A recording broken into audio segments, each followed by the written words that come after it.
Hey everyone, so I started off with a dedicated Central American aquarium, one tank that would showcase fish that originate from that region of the world, but these fish are slowly taking over my fish room. I'm talking about my Vieja cichlids. They are living in 3 of my aquariums, and by the looks of things, they're going to want a lot more space soon. I love these Vieja cichlids because they are some of the best looking freshwater fish that you could get your hands on. However, they also have been one of the most troublesome groups of fish that I've raised. These fish are becoming less popular in the aquarium trade, partially because of rising collection restrictions, but also because they're not the best behaved fish. That's why I'm here today. I can't do much about wild collection restrictions, but I can share my knowledge and experience about these fish in hopes that more people could keep them with a positive experience.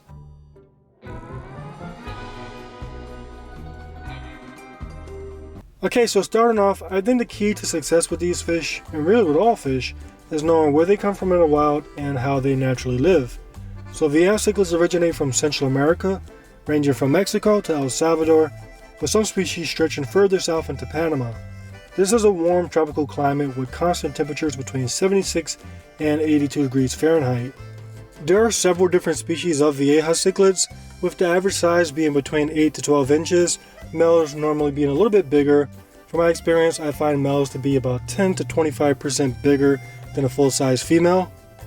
These fish come in unique patterns, and it almost looks like an artist took random colors and just splashed it on the fish's body, creating a masterpiece. Both males and females display color. I currently keep a few different species of Vieja, including Vieja bifasciatus, Vieja maculicata, Vieja fenestratus, Vieja fenestratus the pink variant, Vieja zonatus, Vieja melanura, and also Vieja senspillum. Now keep in mind that all Vieja cichlid species are similar but not identical. They grow to different sizes and have slightly different aquarium requirements. This video is to serve as a basic introduction to the Vieja family, so you still need to do further research into the species that you're interested in.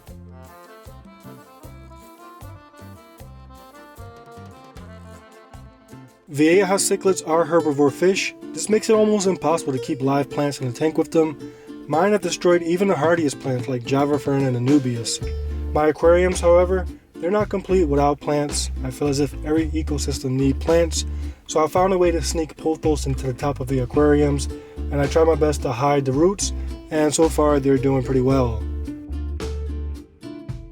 The good thing about keeping herbivore fish is that you can easily give them a treat by using leafy greens like spinach, lettuce, or even dandelions if you collect them from an organic source.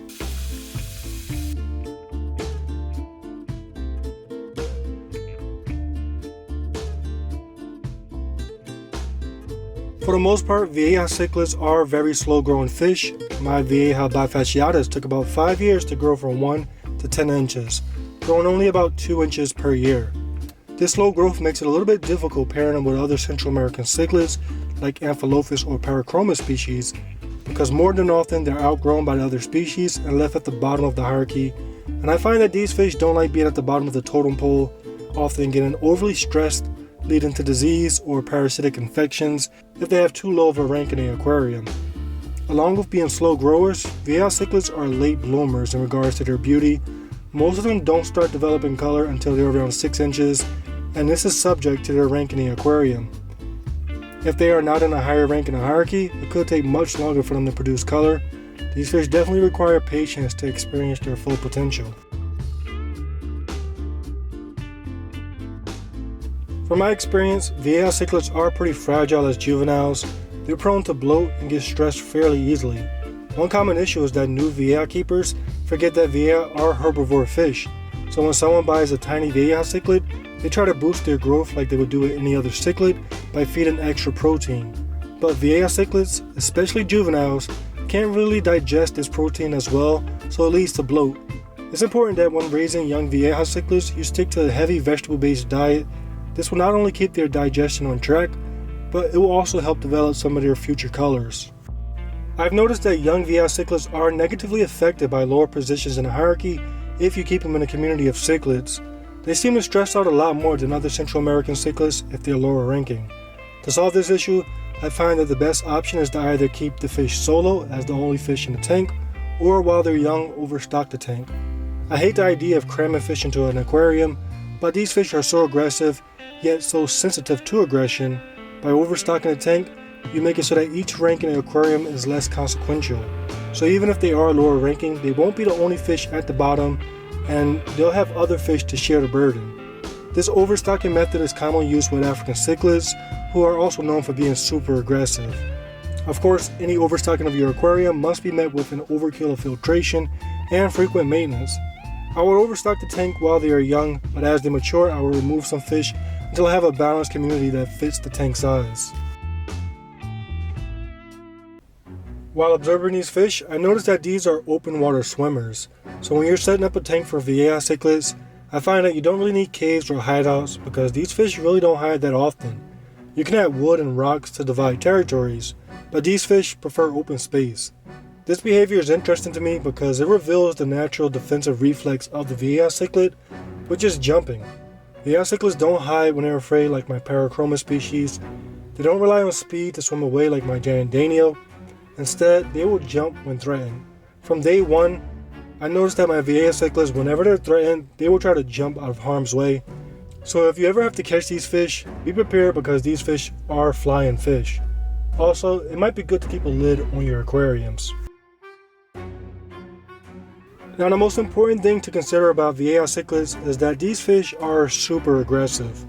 Now some species are said to be more aggressive than others, however as a whole they all are pretty mean. On a scale of 1 to 10, with your average male dovi being a 10, I'd say that Vieja cichlids as a group would be an 8.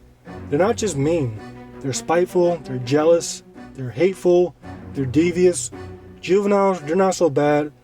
Females are also pretty mild, but males grow up to be jerks, especially towards other Vieja cichlids. The most successful way to keep these fish is as a mated pair or solo. Their aggressive nature makes finding fish to coexist with them pretty difficult. With Vieja cichlids, it's best to avoid fish that look similar. I find that they coexist with other aggressive fish like red devils and smaller Parachroma species pretty well, as long as the Vieja has a head start with size. I also find that if you keep them with cichlids that are not so much of a threat, like smaller Central American cichlids such as convict cichlids or firemouths, they do well also. The biggest difficulty is keeping multiple Vieja cichlids in the same tank. The best option for keeping multiple is to keep them in a colony of 12 or more. Obviously you would need a pretty large aquarium for this, but this is the best way to spread aggression and to make lower ranks less burdensome. So that's my introduction to Vieja cichlids. They aren't the easiest fish to care for, but the reward is obvious. Now again, this video is broad, covering the basics of Vieja cichlids, but each individual species has differences from total size to slight variations in aggression, so it's important to do further research if you plan to keep some of these fish. If you do have any questions about a particular species, feel free to drop a comment and I'll share what I know. Anyways, thank you for taking the time to watch this video.